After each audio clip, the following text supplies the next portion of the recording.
It's become a familiar scene in Iraq. Militants with the Islamic State of Iraq in the Levant, ISIL, celebrating another victory.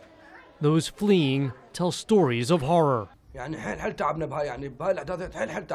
I wish I had had a camera with me to film what happened with us so that you could see it with your own eyes. Clashes all around, children, women, old men, all running.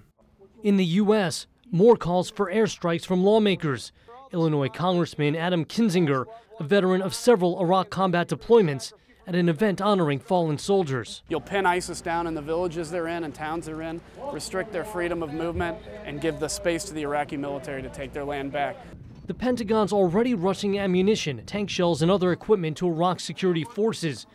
Monday, Iraq's defense ministry released video it says shows Iraqi helicopters firing missiles on ISIL forces, repelling an attack near a key oil refinery.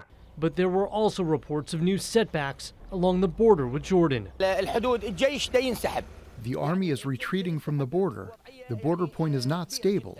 The situation is unstable. U.S. defense officials say Iraq's security forces face a litany of problems, including a serious lack of leadership in some areas. But just how deep those problems run remains a question.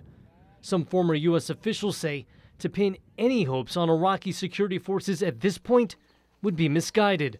Sarah Chayes was special advisor to former chairman of the Joint Chiefs of Staff, Admiral Mike Mullen. If the government is either acutely sectarian or acutely corrupt or both, so that large swaths of the population feel disenfranchised and in fact humiliated by their own government, no amount of local security forces are really going to make up for that deficit. And while Iraqi security forces, especially in the north, appear to melt away, ISIL's strategy seems to be working, says former Army Ranger and military analyst Paul Floyd via Skype.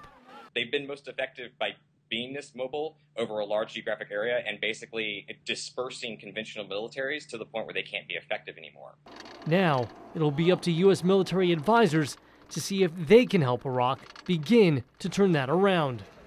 Jeff Seldin, VOA News, the Pentagon.